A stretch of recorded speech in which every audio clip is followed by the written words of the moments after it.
Au début, quand je me suis installée, j'ai entendu une seule chose que au début, je n'ai pas compris, mais après, j'ai bien compris. Le soleil coûte cher. Elle est gratuite, mais ça coûte cher. Et c'est exactement ça. Sur Marrakech, c'est une ville très très chère.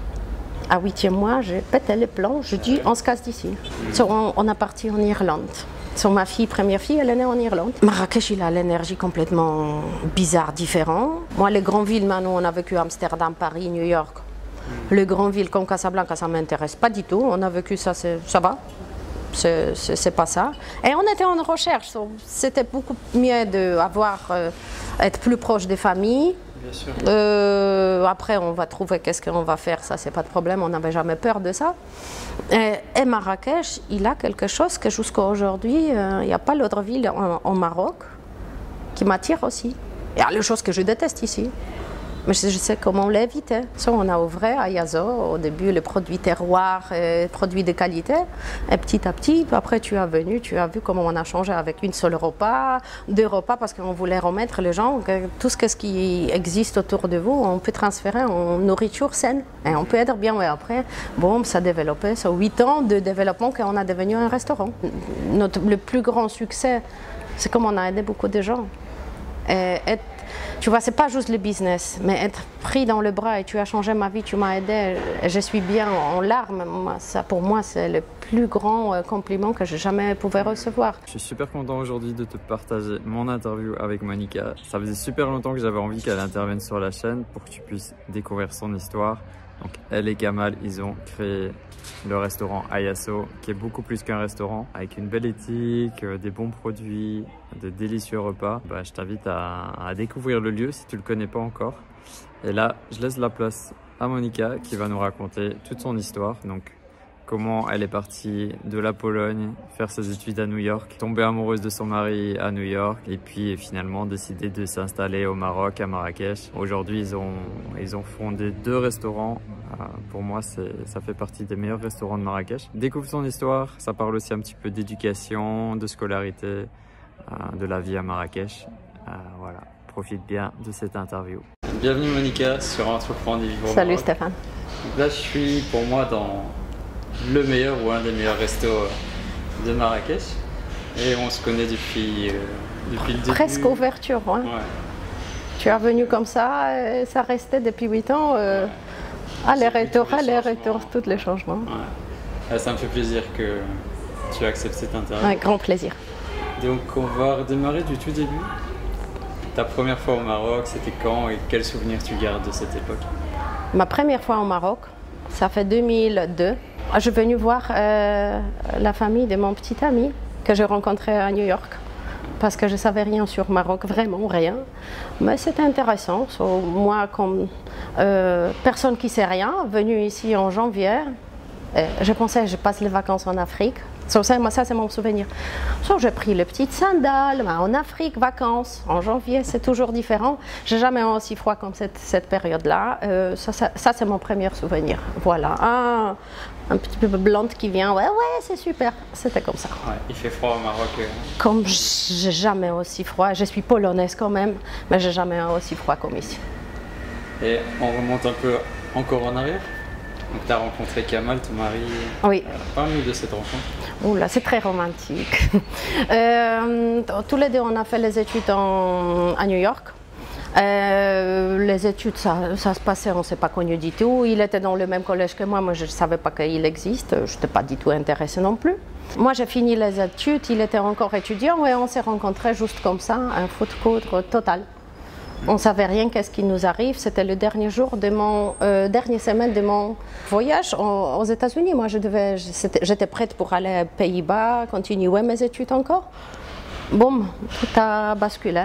J'ai tombé amoureux. C'est comme ça, on s'est rencontrés. Le vrai coup de foudre.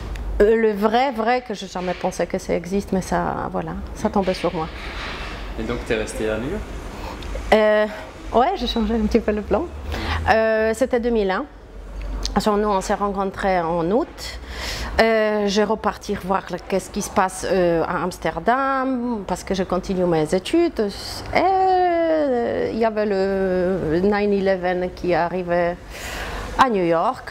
Et moi, j'étais dans le seul dernier vol qui est parti de Hollande et d'Europe. Moi, j'étais dans cette vol pour voir Kamal. Je dis, si c'est le fin du monde, à l'époque, c'était comme ça. Moi, je préférais être avec lui parce que tout le monde autour de moi, il y a quelqu'un. Moi, j'ai trouvé mon amour. Et moi, j'étais directement dans le dernier vol. On était 3 dans l'avion. Et je restais sur toutes les 9/11, nettoyage, les tours, tout, on a passé ensemble. Okay. Et après, comment ça s'est fait que tu as décidé de vivre au Maroc avec lui? Oula, on a fait beaucoup, on savait pas, tous les deux, on ne savait pas quoi faire. Ça veut dire, on a fait nos études et on savait qu'est-ce qu'on ne veut pas faire. C'était notre domaine, International Business Management Studies, général, truc, je propose à personne de faire ça parce qu'on est complètement paumé. Surtout nous, mais on savait que ça, on ne veut pas faire. C'était déjà premier pas, mais on ne savait pas quoi faire. On était en distance pendant 3 ans quand même. Et moi j'étais à Amsterdam, lui il était un petit peu à New York, après il a redéménagé à Paris pour être plus proche. D'abord c'était Amsterdam, New York, c'était chaque 2 semaines on a fait aller-retour. Ça, on a vu tous les films qui passent, tous les menus des avions, on a mangé. Mais c'était vraiment tout mon travail que j'ai fait après mes études. Moi, j'étais le manager de nuit à l'hôtel à Amsterdam. Ça payait à l'époque super bien. Mais tout ça, c'est parti pour le billet d'avion. So, on a connu tous les staffs des aéroports, nous avons connu, c'était extraordinaire. Mais après, c'était le Paris, après, c'était Amsterdam-Paris. On a fait les visites au Maroc. En 2002, je suis venue première fois au Maroc pour voir c'est quoi ce pays. Je ne connais rien. Moi, je ne suis pas comme une Française qui connaît le Maroc parce que c'est dans l'histoire. Toutes les Français savent ça veut dire quoi le Maroc. Pour moi, zéro. C'est vrai? Zéro. En Pologne, non. Rien. Je pense qu'on ne sait même pas il est où Maroc vraiment sur la carte. Dans mon cas. Mais c'était comme ça. Et après, on a cherché.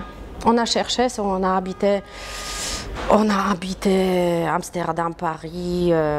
On a décidé finalement de se marier parce que c'était l'époque où le gouvernement marocain demandait les visas pour tous les Polonais. Et j'avais plus de place dans le passeport. Moi, j'avais toutes les visas possibles. Chaque fois entrer, c'était le galère avec l'administration. Pourquoi tu vas au Maroc? Sur la maman de mon mari, il m'envoie toujours invitation. C'était vraiment à l'époque compliqué pour le Polonais. Ouais. Sur un moment, on s'est assis, on a dit, mais tiens, ou on se sépare ou on se marie. C'est très romantique, mais on a décidé de se marier. Mais on ne savait toujours pas quoi faire et où être. Et ça nous avait quand même, ce mariage, il nous avait facilité. Mariage au Maroc alors? Mariage c'était au Maroc. Moi j'étais bien ouvert pour habiter, je ne voulais jamais habiter en Pologne. Europe, moi ça m'a intéressé moins. On connaît tout ça. Et je suis dans le challenge. Et lui, il ne voulait jamais revenir au Maroc, mais quand même je le retirais, je ramenais, reviens d'où tu viens. Et comme ça, on est venu en 2004, on avait le mariage au Maroc. Traditionnel, avec quelques changements quand même. Je ne pouvais pas tout accepter. Mais c'est la famille mixte, c'était très facile, plus la famille qui m'a accueilli vraiment avec le cœur ouvert. Ça veut dire que Kamal, sa mère est française? Même sa maman, elle est française et son père, il est marocain. Sur l'esprit ouvert, ils ont déjà vécu ce changement, le couple mixte, c'est beaucoup plus facile, je dois vraiment dire. À l'époque, je n'ai pas parlé français. Il ne faut pas oublier, c'était un autre challenge. C'était dur pour toi? Oui. C'était dur, ça veut dire j'avais toujours dans la famille, tout le temps, tous les frères, sœurs, ils ont parlé anglais, c'était facile, mais quand même j'étais assez bloquée. Vivre, comme j'étais toujours indépendant, vivre indépendamment par moi-même. Sur le français, et je ne suis pas très fort dans les langues, c'était une catastrophe. Mais quand même, petit à petit, moi j'ai appris, mais ça c'est 12e étape.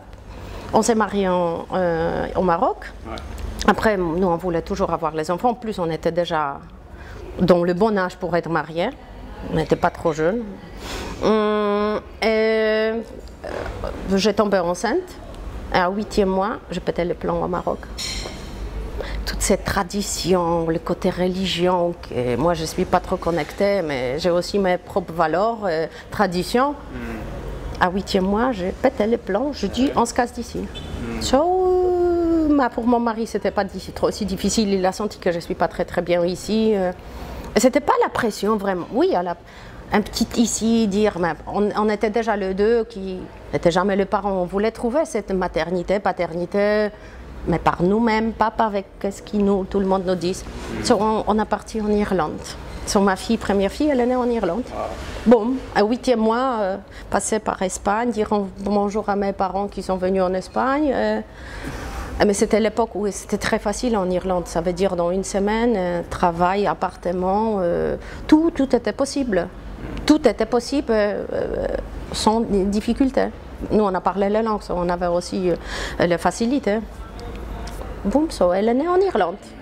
Et c'est en Irlande, comme elle était née, mon mari, du jour au lendemain, il a décidé que je dois parler français. Parce qu'il a parlé en français.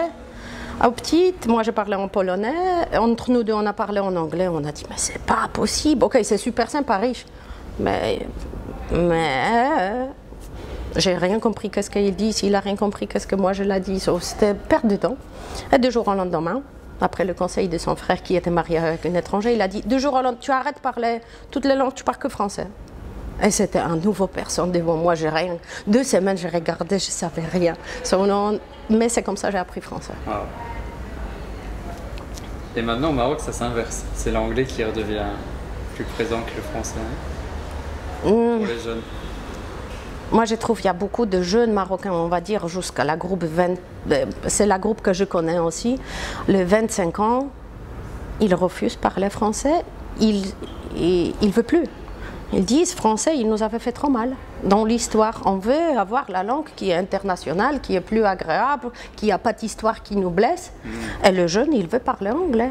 Ouais. Plus espagnol, anglais, espagnol au nord, mais ici à Marrakech, il préfère parler français. Quand même, il y a beaucoup anglais, il y a beaucoup qui parlent, ça dépend de l'éducation, mais la groupe de 25 ans, anglais, on revient. Tu es resté combien de temps là-bas? Comme on n'était toujours pas stable émotionnellement, on a passé presque 1 an et demi. On a fait 6 mois en Irlande, 6 mois à Paris et on est revenu vers l'Irlande. On n'était toujours pas trop quoi faire. Et après dernier retour en Irlande, on a décidé qu'on veut être plus proche de la famille. Pour moi, la Pologne, avec mari franco-marocain, non. Et plus moi, je ne voulais pas vivre en Pologne. J'étais toujours un petit nomade. Moi, ça me convient, ce déménagement et retrouvailles. C'est un challenge, trouver une nouvelle culture. Et pour la femme, je trouve que c'est beaucoup plus facile s'adapter que pour l'homme. Moi, on a décidé, et j'étais prête à cette époque-là, à revenir au Maroc. Et depuis ce moment-là, on n'a pas bougé. On a changé par contre tous les appartements, maisons, parce qu'on est toujours nomade. Ça veut dire 17 fois on a changé déjà l'emplacement. C'est normal. Pour certains, oui, pour certains, pas du tout. Et c'était en quelle année alors que vous êtes revenu? On a revenu à peu près 2006, oui. 2006, ouais, janvier 2006, on a revenu au Maroc. Et cette fois, tu as mis des conditions pour ne pas péter les plombs à nouveau? Comment c'était? On n'a toujours pas mis les conditions, mais ça est venu naturellement. Ça veut dire je pense qu'on était assez mature pour, quand tu as un enfant, tu veux qu'il y ait une petite stabilité, c'est ça qui nous avait... C'est pas traîné du tout, mais on voulait être un petit peu plus stable pour raisonnable. Et aussi l'argent, à un moment, s'arrête. Hein. Et tu as travaillé ici avant? Au début, j'ai travaillé dans les agences de voyage. Ouais. Et ça, c'est le marché qui était extraordinaire pour moi parce que polonais, il n'y a pas beaucoup de polonais ici. C'est le marché des niches. Et à l'époque, il n'y avait pas beaucoup. Moi, j'ai profité de ce domaine-là. Je travaillais beaucoup avec l'ambassade polonaise. On a fait beaucoup de programmes parce qu'il y avait les échanges. À l'époque, il y avait extraordinaire ambassadeur de Pologne qui a vraiment mis le Maroc en valeur en Pologne. Et c'était le début de ce tourisme. On a fait beaucoup de programmes culturels. Moi, j'étais jamais trop dans le tourisme. Mais le côté culturel, connecter les deux pays, ça m'a toujours intéressé. Entre le temps, on a ramené les musiciens marocains vers la Pologne. On a ramené toujours les programmes intéressants. Connecter toutes mes connaissances en Pologne, qu'est-ce qu'on peut faire, le théâtre, toujours on a, et jusqu'à maintenant on continue à faire tous ces événements. Et tu as un blog aussi pour promotionner le Maroc. C'est en lien avec cette époque-là ou c'est après? C'est à l'époque. Ça veut dire c'était tout le découvert. J'avais le temps encore avant d'être maman. Et toutes les nouveaux, tu vois, découvertes culturelles, trucs. J'ai lancé le blog, c'était que en polonais. Et il avait un super grand succès. Mais c'était le point de vue et c'était toujours le blog qui est très positif. Ça veut dire, moi, je suis la personne qui est positive et j'ai décidé d'écrire les choses qui me... Bien sûr, avec les questions, mais pas lancer le Maroc que les mauvaises choses, parce qu'il y a aussi les mauvaises choses. Mais je dis, quelqu'un d'autre peut-être, le journal, ils vont écrire les mauvaises choses. Moi, je vais écrire sur les choses qui sont impressionnantes, qui sont intéressantes. Mais c'était super initiative, beaucoup d'écrire. Mais à un moment, j'ai arrêté parce que j'avais... Ça veut dire la vie, elle a continué. Il y a les répétitions, trucs, et il y a les plus jeunes qui sont venus pour continuer plus de voyages. Ça changeait un petit peu. Puis il y a ta deuxième fille qui est arrivée. Et après, la deuxième fille, elle est vraie Marrakechia. Vous savez, elle est née à Marrakech. Ça, à l'époque, j'avais pas peur. J'étais vraiment tranquille à l'hôpital. Après, expérience en Irlande, tout. Non, j'étais tranquille. Je savais, c'est la place où je suis. J'ai pas peur, parce qu'il y a encore les femmes qui... Ah oui, je vais accoucher en France, j'ai pas... Non, on est plus tranquille ici, il y a certains services qui sont beaucoup mieux qu'ailleurs. Non, c'est le 12e, c'est la Marrakechia. Tu peux nous parler de ça? Parce que les gens pensent toujours système de santé au Maroc, ils ont peur.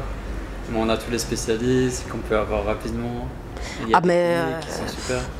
Il faut avoir juste l'argent ou une bonne assurance, c'est le seul truc. Mais on a accès du jour au lendemain, on a un spécialiste disponible.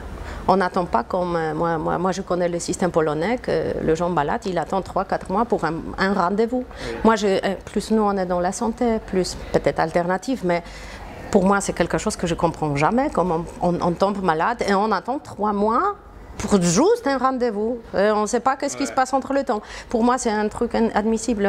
Et ici, voilà, on a besoin de celui-là, genre 1 semaine maximum pour un spécialiste. Mais on a accès à ça, à fond. Oui, assurance. L'argent, malheureusement, ça coûte. Mais maintenant, il y a toute l'assurance, ça couvre. Moi, j'ai le Polonais qui vient ici pour un certain soin. C'est plus vite. Ils sont remboursés en Pologne, tranquille. Sur ça, non. Il y a vraiment le genre extraordinaire. Et le bon médecin. Et maintenant, ça prend en valeur quand même, plus en plus. Et vous vous êtes installé dans la région de Marrakech?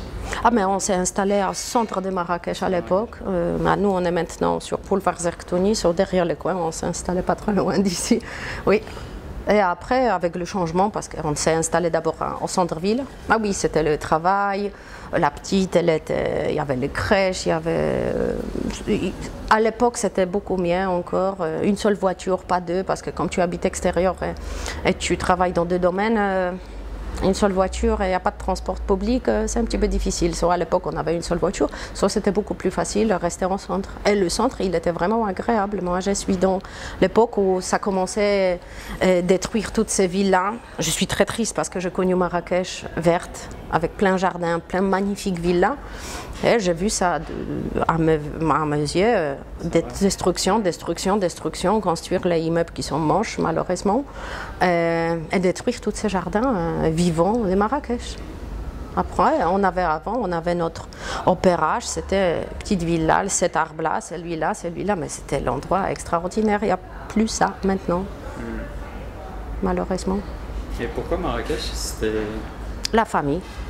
Parce qu'il y avait la famille et lui, il vient de Marrakech. Marrakech, il a l'énergie complètement bizarre, différente. Moi, les grandes villes, maintenant, on a vécu Amsterdam, Paris, New York. Les grandes villes comme Casablanca, ça ne m'intéresse pas du tout. On a vécu ça, ça va. C'est pas ça. Et on était en recherche. C'était beaucoup mieux d'être plus proche des familles. Après, on va trouver qu'est-ce qu'on va faire, ça c'est pas de problème, on n'avait jamais peur de ça. Et Marrakech, il a quelque chose que jusqu'à aujourd'hui, il n'y a pas l'autre ville en Maroc qui m'attire aussi.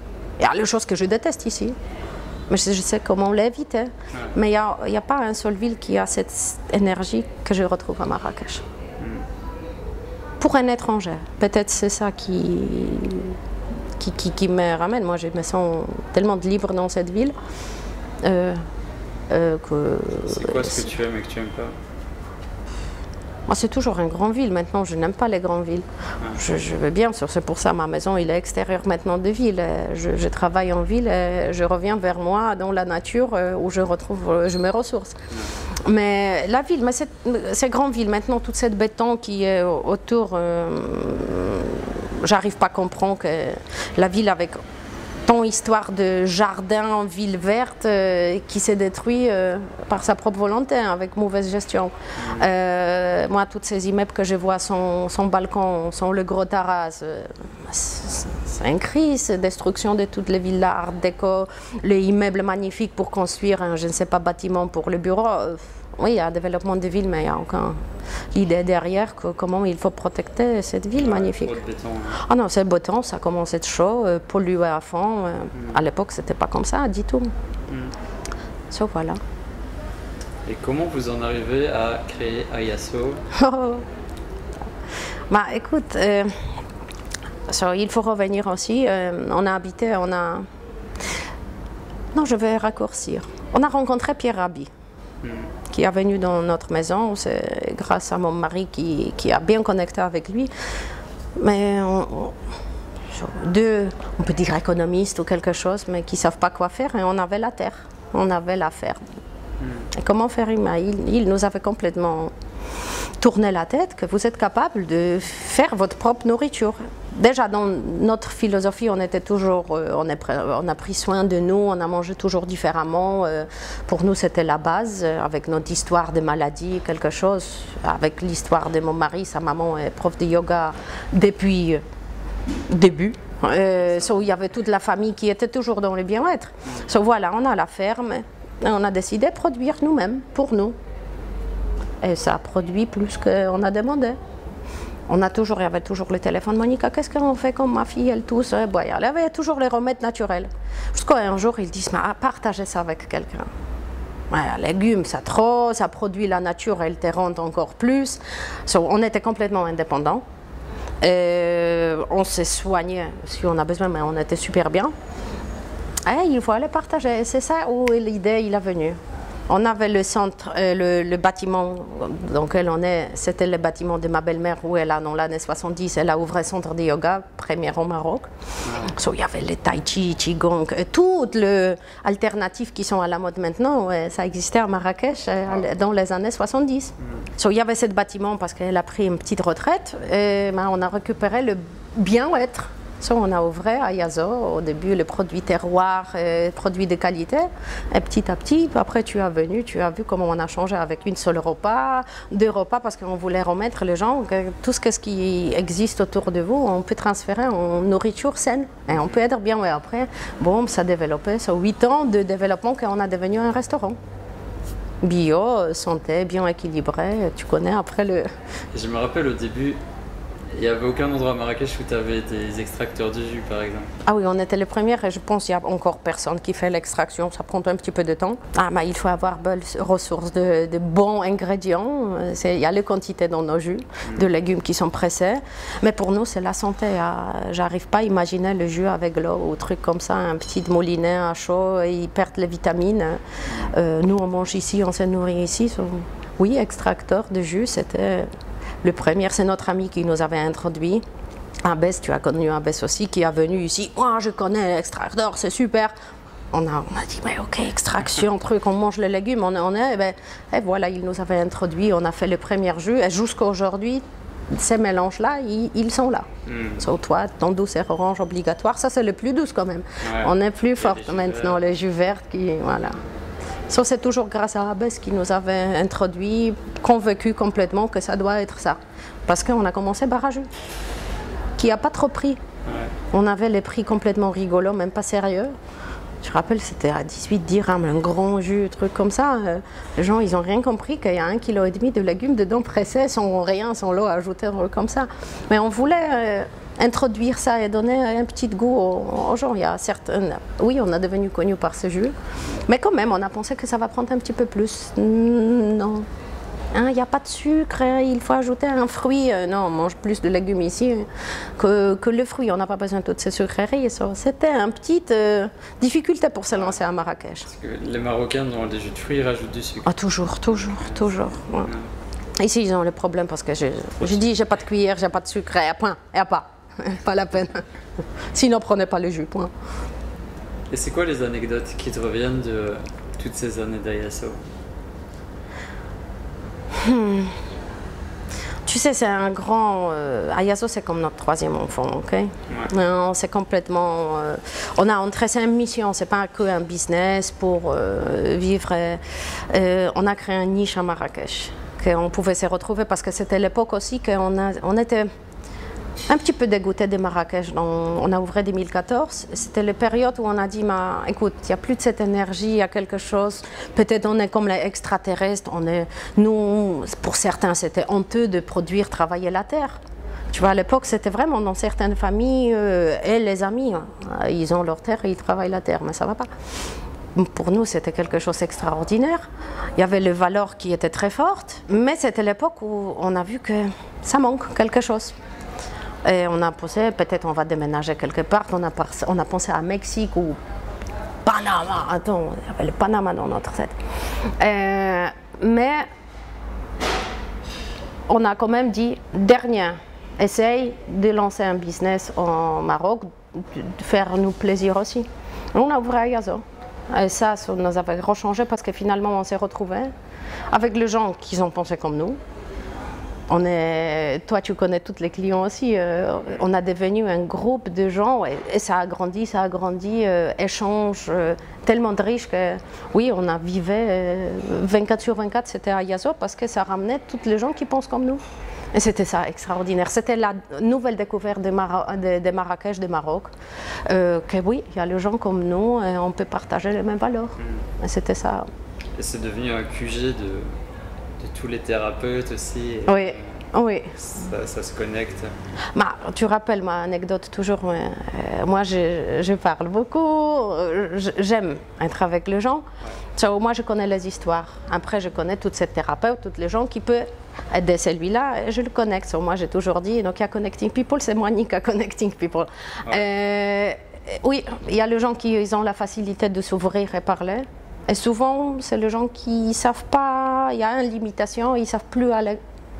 Et moi, je pense que cette personne peut t'aider. Sauf voilà, il y a le naturopathe, il y a le médecin chinois, il y a le coach, il y a le ostéopathe. Et ici, on a la liste quand même de professionnels assez large. Bien sûr, on vérifie tout, on ne travaille pas avec tout le monde, on travaille avec le vrai professionnel. Parce que c'est aussi le monde Marrakech, il a ramené beaucoup de gens qui sont alternatifs, mais pas du tout alternatifs, c'est juste ramasser l'argent, et en voir. Et on a vu ça depuis 8 ans, on a vu l'arnaque totale aussi. Certains, et ça sent. Mais il y a les gens qui quand même, ils s'installaient parce que le Marrakech, super soleil, météo, les maisons, trucs, on peut avoir la piscine, ils s'installent et ils chargent 2000 dirhams par réunion. Il y a les limites, on est au Maroc, on gagne de l'argent marocain et les salaires, on n'est pas un salarié d'Europe qui peut, non. Pour certains, on peut payer, pour certains, non, il y a les limites. On a aussi nettoyé notre liste de nos contacts professionnels, les gens qui vivent ici, qui peuvent vraiment aider, qui sont vraiment bien, ouais, voilà. Et moi, je suis la personne qui connecte, qui sait pour guider. On a un super... le plus grand succès, c'est comme on a aidé beaucoup de gens. Tu vois, c'est pas juste le business, mais être pris dans le bras et tu as changé ma vie, tu m'as aidé, je suis bien en larmes. Ça, pour moi, c'est le plus grand compliment que j'ai jamais pu recevoir. C'est pas l'argent ou quelque chose. Nous, on n'est pas top encore au niveau financier, non, ça c'est l'autre business. Mais au niveau énergétique, mais voilà, on a une mission et on fait qu'est-ce qu'il faut faire. C'était ça l'idée d'Ayaso, partager vraiment nos valeurs. Oui, on pouvait ouvrir, on sait comment faire l'argent. On peut lancer les snacks avec n'importe quoi. Les gens, malheureusement, la plupart des gens, ils ne savent pas manger. On est tout le temps dans cette éducation. Sauf faire l'argent, c'est pas difficile, mais travailler avec les valeurs et vraiment faire attention sans toutes ces magouilles dans les cuisines, trucs, mais pour nous, c'est la base. Je préfère avoir, moi, mes corrects, que de mal dormir parce qu'il y a intoxication, oui, il y a les triches dans les nutritions, trucs. Non, c'est pas nous, c'est pas nous. Donc il y a tout un travail aussi de choix des produits, de menus, de cuisine. Ah oui, après ça entre, comme nous on travaille avec les permaculteurs, on connaît leur ferme, on connaît les façons de travail, le produit maintenant on est sur un grand changement, on a changé complètement le menu dernier moment pour avoir que le produit de Maroc. Ça veut dire on avait le repas qui était avec le riz, même le riz bio complet extra. On a dit pourquoi on ramène le riz au Maroc. On n'a pas besoin de riz, ce n'est pas un ingrédient d'ici. Nous, on a complètement changé le menu qui dépendait complètement de produits marocains. Oui, on a les quinoa maintenant marocains, on a les couscous sans gluten, des coopératives avec qui on travaille qui sont propres. C'est pas besoin d'être bio, ça a besoin d'être propre et on sait de quelle sorte de farine. Et ça, c'est notre travail. Et le produit de qualité, ça, on peut mélanger. Oui, on peut avoir un curry, mais avec les épices qu'on ramène d'ici. C'est possible, mais après, oui, on a un chef qui travaille pour mélanger, pour faire équilibrer tous les repas. Et depuis janvier, on a introduit, au début, on n'était que vegan végétarien.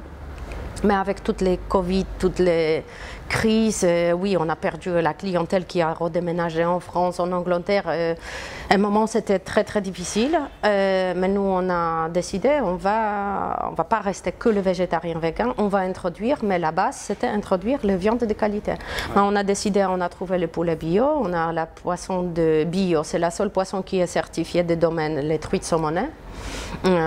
C'est pas les poissons pas cher, certes. Nous, on paye, mais comme pour le poulet, on n'a pas de problème de payer le vrai prix du poulet bio.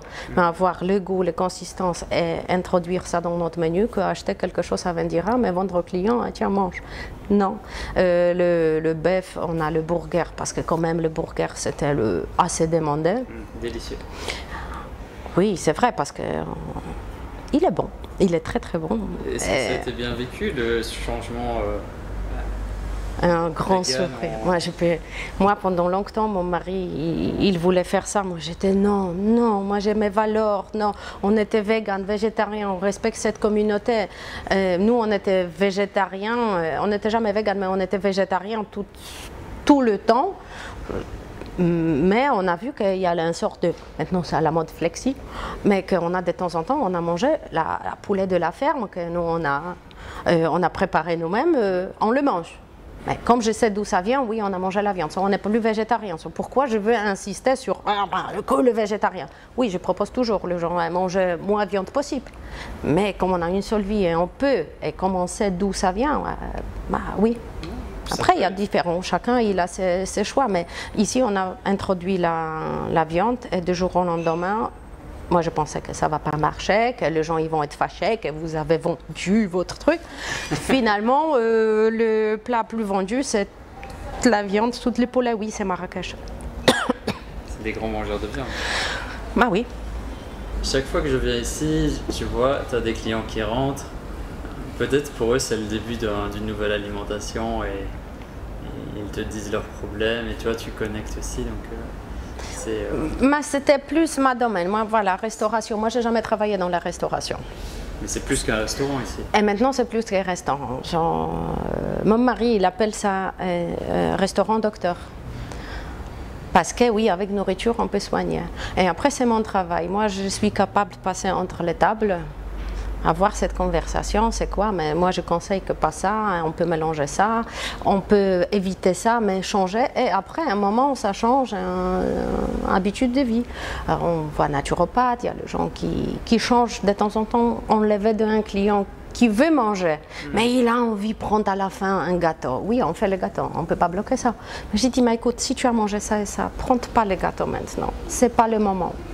Ou salade de fruits, comme je vois que les clients ils commandent la salade de fruits, j'ai dit, normalement, vous devez la manger avant le repas, pas après. Ces petits changements qui prennent d'habitude après, oui, on a les clients qui viennent 2 fois par jour pour manger, on est à la cantine. Pour certains, vraiment, la cantine, ils mangent que ici. 2 fois par jour, c'est parfait, comme c'est bien riche, nutritif. Le matin, le soir, on voit, on est nourri, le jus entre le temps, et ça va. Oui, c'était ça la mission, Mais il faut aller ouvrir au plus grand public aussi. Pour ça, on a fait l'année dernière le travaux. Pour un petit peu améliorer, c'était l'espace qui n'était jamais étudié vraiment correctement. On a dit, écoute, il y a le temps de faire une nouvelle phase de Ayazo, on a vraiment quelque chose de riche à partager avec les gens. Et aujourd'hui, je pense que tu es la première et tu es complètement, tu ne vas pas croire. Aujourd'hui, on a signé un offre Medina. C'est vrai? Oui. Wow. C'est pour ça que tu vas me capter pour les... J'étais très positive aujourd'hui. On va ouvrir au Medina, on voit les touristes. C'est un endroit assez chouette, différent, difficile à travailler.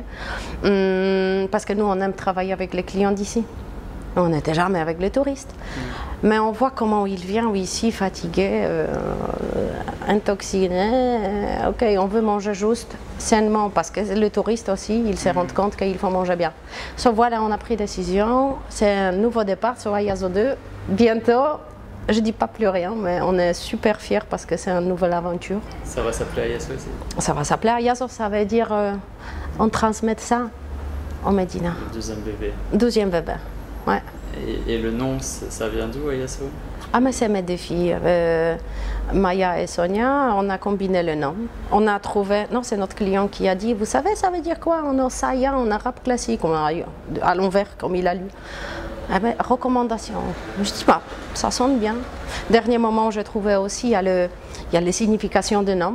Et enfin, on a trouvé la signification de nom Ayazo. C'est super intéressant parce que c'est vraiment, ça parle de nous. C'est vrai.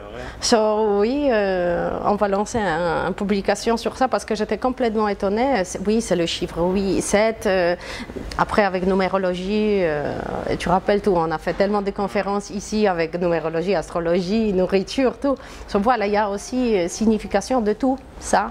So, à recouvrir ça parce que c'est riche et ça parle vraiment de nous. C'est ça qui est impressionnant. Il n'y a pas de hasard. Non, il n'y a pas d'hasard, non, non, non. Même cette rencontre aujourd'hui, il n'y a pas d'hasard. Ouais. Et c'était quoi les plus grandes difficultés ou challenges avec ce projet?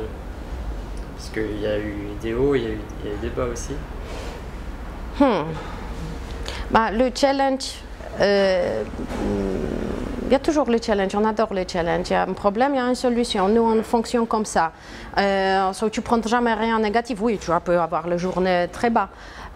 Pour moi, toujours, et ça c'est la vie au Maroc, il y a toujours la langue où il te bloque, la façon de penser marocain que moi je ne veux jamais. Maintenant, je connais, mais il y a certaines choses que tu sais, tu n'es pas 100% d'ici, tu vas être jamais 100% d'ici, et tu ne comprends pas toujours tout. Moi, heureusement, mon mari il est franco-marocain, il parle la langue, il est d'ici, ça nous facilite énormément. Oh, si je suis toute seule, oublie, je ne veux pas ouvrir ça, je ne crois pas. Et c'est pas que je ne suis pas forte. Non. Non. Non, pas pour être vidée de certaines énergies que je n'ai pas envie. Ouais, chacun a trouvé sa place. Chacun a trouvé sa place. Moi, je gère complètement différent. Oui, on est tous les deux. C'est un couple marié. Maintenant, c'est 21 ans, on est ensemble. Travailler ensemble, mais on s'est séparés. On se retrouve le soir à la maison, mais on ne s'est pas vu toute la journée. Même on a une seule business, mais on a la même vision. On peut faire, lui, il peut faire comme ça, moi, je peux faire comme ça. Mais on se retrouve toujours on a la même vision, même valeur. Et c'est ça qui nous aide dans toute cette démarche. Après, il y a les enfants, après, elles mangent comme ça. Il y a tout qui entre dedans. Ayazo, c'est nous. Ayazo, c'est nous, c'est ça. Et ça facilite énormément dans tout. Bon, tu côtoies beaucoup de thérapeutes à ce lieu. Comment tu vois le marché du bien-être à Marrakech, au Maroc? Parce que j'ai l'impression qu'il y a énormément de thérapeutes ici. Énormément de thérapeutes. Marrakech, il est très difficile. Je pense de tout ce que j'ai connu, le plus facile, c'est lancer le thérapeute, c'est à Casa Rabat. La clientèle, elle est beaucoup plus sérieuse. Marrakech, oui, on a ça. On prend rendez-vous, on ne vient pas. C'est tout à fait normal. Ça, c'est pour Marrakech, c'est normal. Mais quand même, il y a le choix. Financièrement, oui, il faut laisser le prix pour le Marocain. Marrakchi, ils sont plus dans le vitesse, tout de suite, comme je veux faire, mais écoute, 2 semaines, c'est un petit peu plus difficile. Sur certaines thérapies, pour certains, c'est très difficile de suivre. Mais après, il y a quand même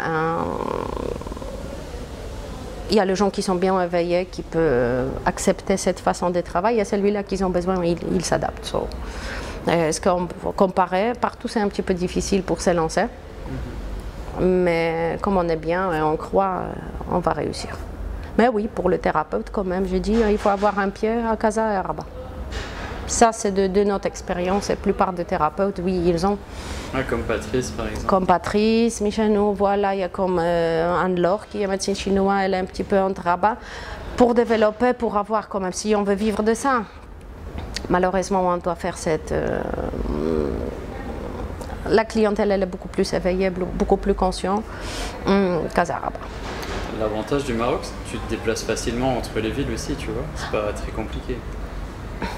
Ça dépend du style, mais c'est assez facile. On a 250, on prend le train le matin, on peut rentrer le soir, travailler dans le train, se reposer.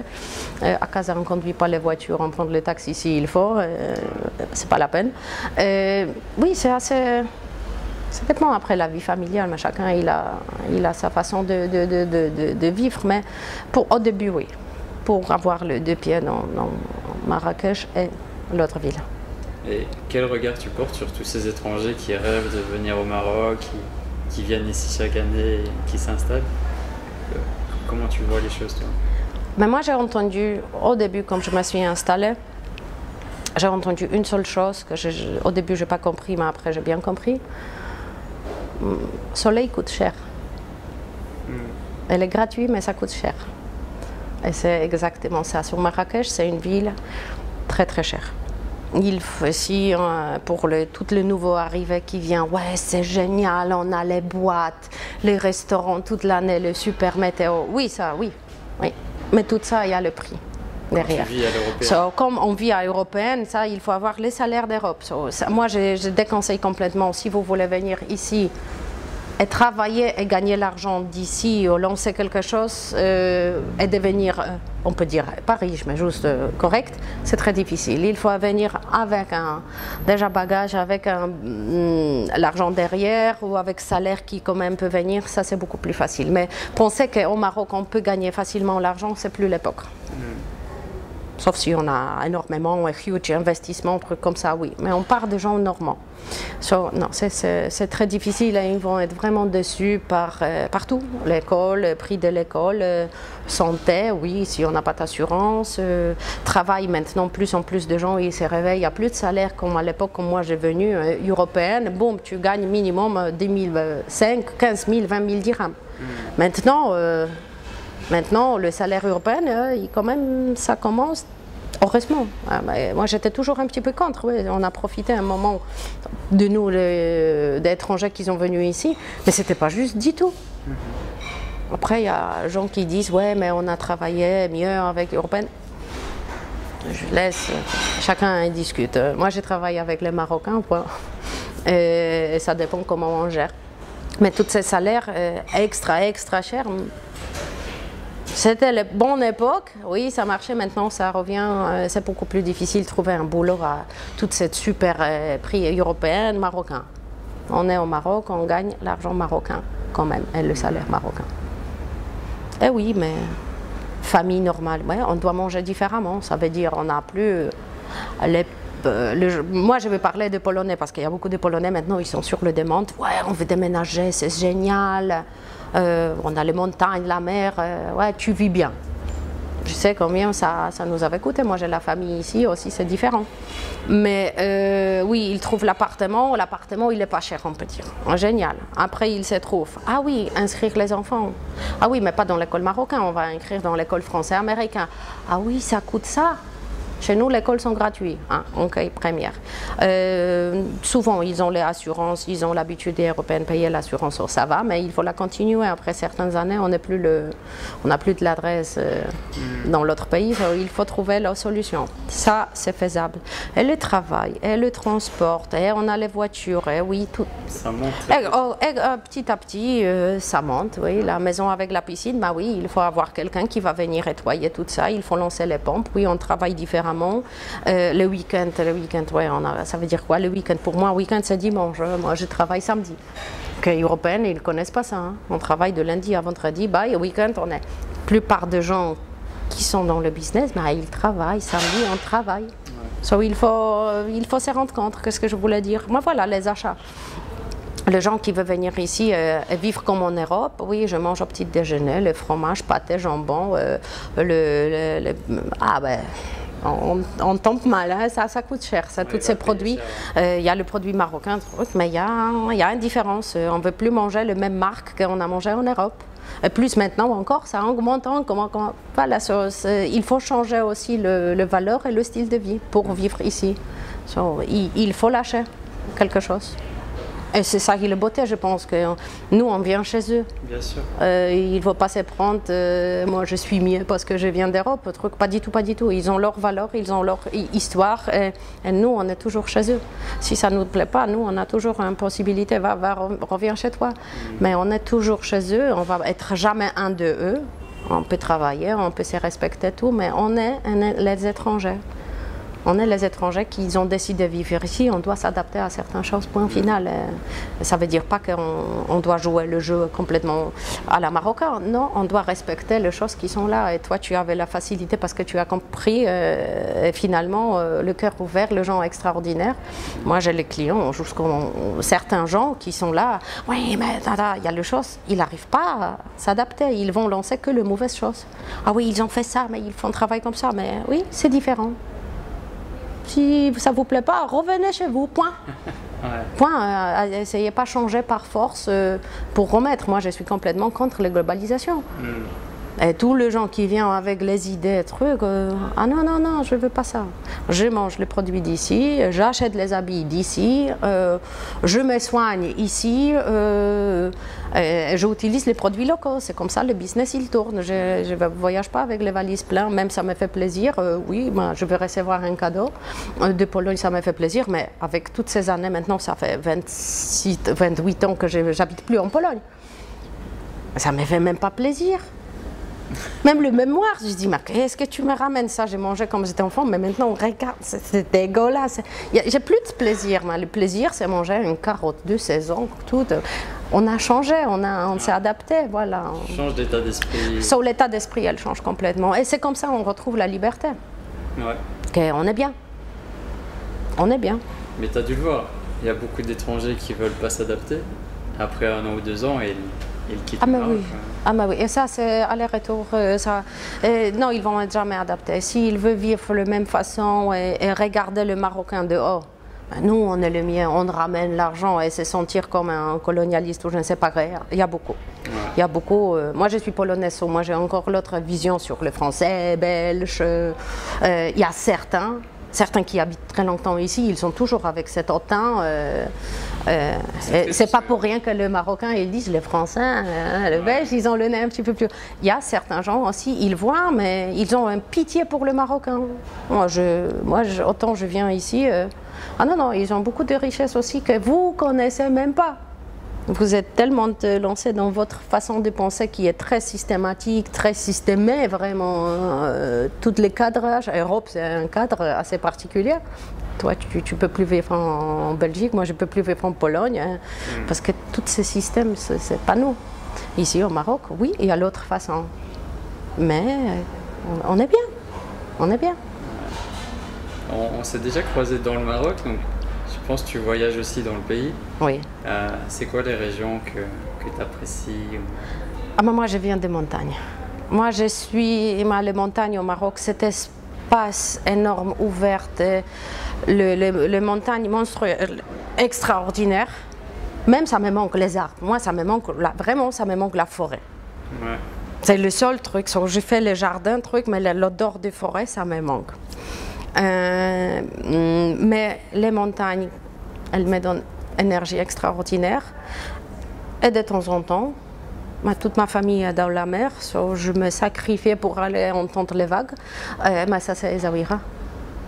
Sidi Kouki et Essaouira, ça, c'est 2 endroits hors de saison, vacanciers, qui c'est bien, mais pour court temps. Ouais. Mais c'est les montagnes, définitivement les montagnes ici au Maroc. Ouais. Toi, tu as tombé amoureux de désert. Le sud-est est magnifique. Voilà. J'étais là-bas, oui, génial, oui, énergie, très particulier. Mais moi, je me recharge dans les montagnes. Tu as 2 filles au Maroc. Comment ça s'est passé la scolarité? Est-ce que c'est pas toujours un chemin facile, on va dire? Je sais que tu voulais poser cette question. Le chemin, il est assez facile. Tu as l'argent, tu inscris les enfants à l'école française parce que tu n'as pas de choix. Au début, tu ne sais pas. D'abord, c'est les crèches, parce qu'ici, l'éducation, c'est... Moi, je viens des pays où l'éducation est gratuite jusqu'aux fins d'études. Impressionnant. Tout est...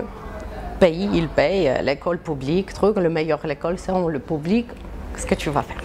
Et je viens au Maroc, boum, l'âge 3 ans, crèche. Ah, 200-300 € par mois. Et ça commence. So, voilà, mes enfants, oui, ils ont passé entre les crèches. On avait à l'époque, on n'avait pas trop de choix, mais on a trouvé un crèche chez Madame Anissa extraordinaire, avec l'éducation bien ouverte, il n'y a pas de télé. Parce qu'ici, c'est aussi, il y a certaines éducations qui est convenable pour certaines, mais pas pour nous. So, voilà, Madame Anissa qui était plus manuelle, les enfants vraiment épanouir dans le jardin, jouer. C'était extra période. So, on avait cette opportunité. Et après, il n'y avait pas de choix, l'école française. On a essayé un an l'école franco-marocaine, mais c'était l'école privée. Jusqu'à aujourd'hui, je regrette cette année. On a retiré les enfants en avril. Voyons voir, non, c'est pas nos valeurs du tout.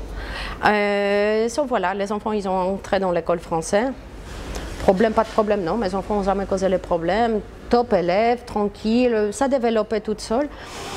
Mais on a senti, c'est pas nos valeurs non plus, ce système d'éducation qui pour moi et mon mari, c'est toujours le système qui a 50 ans, il était le même. Il n'y a rien qui a changé.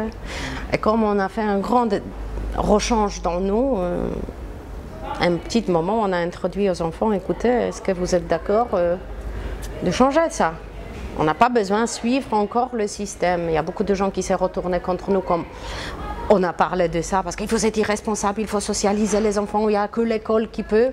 Et nous, on a vu qu'il y a l'autre façon de vivre, d'éduquer les enfants. Et ça commence au début, ils ont toujours différents manger. Il y a les dattes, les noix, les carottes, les concombres coupés. Les enfants rigolent, qu'est-ce que tu manges? Quoi? Tu peux me prendre Mars, truc, le produit, ouais, tu n'as pas de moyenne. Et ça commençait à piquer mes enfants parce qu'ils ont ramené toujours goûter différent. Repenser, truc. Pour moi, c'était le plus important. Et on a senti cette pression. Et les enfants, ils ont senti la pression être différente. Ma fille, la petite, elle a toujours dit, maman, je ne comprends pas pourquoi il y a une grande école, mais il n'y a pas d'arbre là-bas. Et pourquoi tous ces enfants, ils gueulent? C'est ça, quand elle était petite, elle a grandi à la ferme. Elle a grandi dans les arbres, maison à l'arbre, elle a dormi dans la nature, elle est complètement connectée.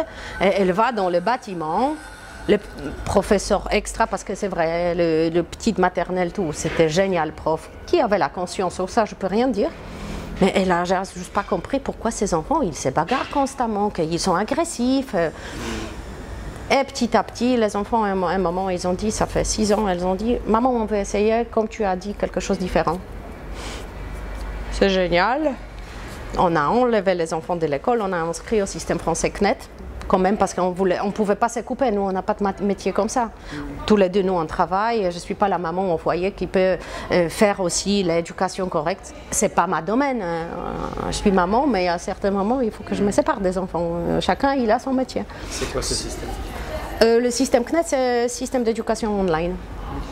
Qui est quand même, il date d'il y a 60 ans déjà en France, il existe là, 50 ou 40. So, c'est le vieil système qui existe pour toutes les familles étrangères qui peuvent avoir accès à l'éducation française. Ah, c'est bien organisé, correct. Voilà, il reçoit les livres, correction online, on envoie le test. Cool, on peut avoir accès à ce que nos enfants apprennent. Après, on a essayé avec différents, parce que il y a une seule chose, tu peux enlever l'enfant, mais les enfants veulent socialiser quand même. Oui. Et ça, où ça commence les escaliers pour nous. On a toujours nos valeurs de l'éducation libre.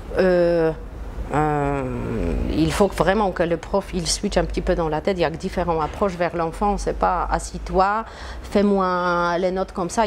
Maintenant, il y a tellement de méthodes extraordinaires. On n'a pas besoin de faire comme le cadre il y a 50 ans. On a décidé de mettre dans une petite école alternative les enfants pour socialiser. et avoir le prof qui parle un petit peu comme ça, il le guide, ils font leur programme français, mais il le guide. Mais on a trouvé alternative à Marrakech très limitée, ça veut dire alternative, plupart du temps c'est les enfants qui sont jetés de toutes les écoles, et il faut que les parents ils se ramassent, ils mettent les enfants qui causent les problèmes partout dans cette sorte de l'école. Mais ça, ce n'est pas une alternative pour nous. Il y a les parents qui n'ont pas de moyens de payer l'école française ou américaine de leurs rêves, so ils mettent dans cette sorte d'école. Mais il y a toute cette... les notes, l'éducation, mais il y a certaines choses qui complètement il oublie qu'il y a l'autre façon. So, même l'école, elle veut faire différemment. Il y a le parent qui presse comme à l'ancienne. Ça ne marche pas. Jusqu'au moment qu'on a enlevé les enfants complètement. Ça veut dire, maintenant, 13 ans, 17 ans, ils sont complètement indépendants, elles ne vont pas à l'école.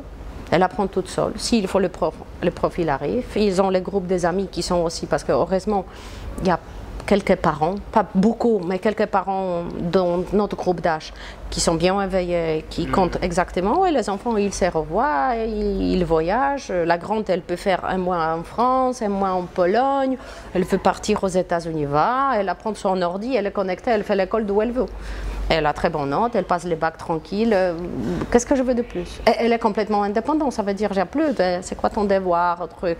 Elle apprend toute seule, elle sait gérer. C'est un petit élève d'étudiant, de grosses études qui ça veut dire il est lancé, elle sait gérer. On a donné indépendance totale à nos enfants. Et oui, la vie sociale. Il y a un prix, parce qu'après, il y a toujours le prix à payer. Oui, on a coupé un petit peu, mais on a donné l'autre. Ils ont passé beaucoup de temps ici. Ils connectent avec les gens qu'ils ont énormément, même partagé avec un professionnel, parler avec toi, parler avec un naturopathe, parler avec un coach. Oh, mais il n'y a pas mieux. Ça, c'est l'éducation. Elles sont beaucoup plus ouvertes que les enfants de leur âge. On manque de socialisation, c'est un petit peu différent. Mais ça, c'est à retravailler aussi. Oui, on se rend compte. Pas toujours facile. Mais il n'y a rien qui est facile. Hein. Si c'est facile, ça veut dire que ce n'est même pas la peine d'essayer. C'est un challenge. Problème, solution, toujours. C'est comme ça, nous, en fonction. Sur les enfants, maintenant, tranquille. Même cette année, voilà, la petite, elle a 13 ans, qu'elle devait... Elle a dit peut-être on va trouver un groupe d'élèves de mon âge. Je dis mais tu sais que c'est difficile depuis toutes ces années, maintenant 5 ans qu'on n'a pas trouvé autant de groupes qui ont le même valeur. Que c'est pas la maths comme ça. Oui, tu vas apprendre le maths, mais tu peux faire ça différemment. Il y a l'autre chose qui sont importantes. Tu veux faire ça, mais vas-y, on va te... il y a toujours... Il faut équilibrer ça, mais c'est tout à fait... Moi, je suis super contente et fière de mes enfants parce que je les vois... Pour moi, avec leurs difficultés, certaines choses je ne comprends pas, mais c'est le génie quand même. Elles se gèrent. Moi, autant adulte, j'ai le problème d'être autonome comme à leur âge maintenant. Voilà, c'est ça le prix. L'éducation, question. Ouais, elles sont épanouies hors du système. Complètement. Et comme tu vois la liberté, comme elle t'envoie, salut, je vais rester un mois en France. Elle visite tous les musées toute seule. Quelle gamine de 17 ans, elle est super intéressée. Elle a dit, moi je me suis lancée tous les programmes de... Mais elle s'intéresse de toutes sortes de choses. Sans presser les parents qui disent, vas-y, fais ça. Moi je déteste ça. Tu n'as pas besoin. Ils trouvent eux-mêmes les choses d'intérêt et ils deviennent bien dedans. Voilà, les japonais, coréens, elle a adoré. Bon, elle s'est installée, elle envoie, elle trouve le prof online, elle prend le cours, elle trouve quelqu'un, mais elle parle. Elle a appris les langues sans pression, vas-y, parle, un petit peu, parle. Non, elle s'est lancée toute seule, elle parle maintenant 5 langues. Est-ce que je fais quelque chose? Rien. Rien, elle prend conscience que je veux faire ça, vas-y. Tu lui as donné la liberté d'être. Exactement. Nous, parce qu'on est toujours deux avec mon mari, heureusement. Et c'est ça aussi, conseil. Le parent doit être toujours d'accord. C'est pas parce qu'ici, j'ai vécu beaucoup de parents qui, oui, ils voient nos filles parce qu'ils sont souvent ici. Ils voient, oh, ils sont géniaux, tranquilles, elles sont à l'aise. Oui, mais comme deux parents, ils ont la même valeur. Si on a une maman qui veut faire différente éducation à son enfant, elle comprend que oui, ça peut changer. Et le père, il est dans l'ancien système, ça ne marche jamais. Ça détruit la famille, ça c'est le problème. Les enfants, ils ont la pression derrière que difficile après à gérer. il faut être, le parent, tous les deux doivent être d'accord sur cette façon de changement. Vous avez dû être jugé sûrement par des personnes pour ces choix. On est une secte, tu sais. Tu te rappelles comme on avait les familles anecdotes, tu m'as demandé au début. Il y a une anecdote, oui, on a un messier, un couple marocain, la madame, elle vient tout le temps manger ici. Elle a dit, viens, mon mari mange avec moi. Il a dit, non, non, c'est une secte, ils ne mangent même pas la viande là-bas. So, tu vois, on était toujours pris dans quelque chose. Avec notre façon de penser, l'éducation ou le choix qu'on fait, ah ben, on est un petit peu différent, pas toujours confortable. On a parlé de Covid et trucs comme ça. Aussi, on est différent. On a différentes façons de penser. Il faut être libre. Et il faut s'exprimer. Il faut dire qu'est-ce que tu crois, qu'est-ce que tu penses. Et pas suivre, surtout. Pas suivre. Tu connais très bien, on ne suit pas le chemin normal. Tu peux créer ton propre chemin. Exactement, exactement. Et comme tu es sur le bon chemin, tu sais que c'est le chemin pour toi, mais tu réussis. L'univers, il t'envoie que le bonheur. C'est pas toujours facile, mais il n'y a personne qui veut. Mais moi, pour moi, je ne vais même pas avoir facilité. Je ne sais pas ça veut dire quoi facile. S'il n'y a pas de challenge, s'il n'y a pas de quelque chose, la routine, elle tue. C'est la ligne droite pour moi. La ligne droite, c'est la morte. Non. C'est pas confort que tu t'assois à la maison. Ah ouais. Non. Toutes ces nouvelles rencontres, chaque jour, c'est une nouvelle journée. Déjà en gratitude quand on s'est réveillé, on est en forme. Merci beaucoup. On est là. Qu'est-ce qui nous attend aussi? Bien sûr, on se prépare pour ça, mais comme on est forte, on peut prendre tout. Hein. La Covid, il est venu. Est-ce que ça nous avait coupé? Nous, on était les seuls vraiment qui étaient ouverts jour, nuit, non-stop presque. Hein. Non, pas nuit parce qu'il y avait les coffres, mais on était ouverts et ça nous changeait. On n'avait pas peur. Mais c'était problème-solution, hein. On change de place. Tout était faisable, tout était faisable. Et ça vous a rendu plus fort aujourd'hui? Oui, oui, oui. Et ça nous permet d'ouvrir deuxième et avoir les possibilités de partager cette bonheur. On sait maintenant comment cette machine elle marche, qu'est-ce que les gens demandent, comment on les aider parce qu'on est toujours dans cette mission. Mais oui, on n'a pas peur. On n'a pas peur, il y a le problème qui vont venir, ça c'est sûr. Mais c'est que bien, ouais, ça te met plus fort. C'est la vie. Mais c'est la vie, c'est la vie. C'est la vie. Bah, je viendrai voir la création de deuxième AIS. Ah oui, ah oui, tu vas adorer. Et dernière question, là, les abonnés qui suivent les vidéos veulent s'installer au Maroc. Quels conseils tu pourrais leur donner? Tu vois, j'ai toujours évité cette question parce que ça fait presque 20 ans que je suis là. J'ai la facilité avec mon mari marocain, franco-marocain, voilà, il y avait la langue, tout. J'ai passé beaucoup de choses, lui qui a fait à ma place, beaucoup de choses, les papiers, trucs. C'est pas un souci pour moi, c'est lui qui a fait. Le conseil, il faut être ouvert pour Maroc. On a parlé de l'état d'esprit. Je pense l'état d'esprit, qu'on vient, on n'est pas chez nous, avoir une volonté d'apprendre et comprendre comment ça fonctionne, pas comparer. Ouais. La comparaison, ça tue, ça marche nulle part. Hein. On peut aller dans le pays plus développé, non, on ne compare pas, on comprend pourquoi. Et comme on comprend, on trouve tout à fait raison pourquoi les gens fonctionnent de cette façon, pas l'autre. C'est pas toujours mauvais. Voilà, sans comparaison, essayer de comprendre comment ça fonctionne ici. C'est ça mon conseil, je pense. Super. Voilà. Bienvenue à Yasso si vous voulez bien manger à Marrakech. Et ouais. Toujours bienvenue. Merci pour ce moment. Merci Stéphane, c'est un plaisir. Merci. Merci. Cool. Si tu as envie de t'installer au Maroc pour lancer ton projet pro, j'ai créé une mini-formation pour toi. 7 conseils pratiques pour réussir ton installation au Maroc. Tu recevras un conseil par jour dans ta boîte email durant 7 jours. Clique sur le premier lien en description pour recevoir ton premier conseil dès maintenant.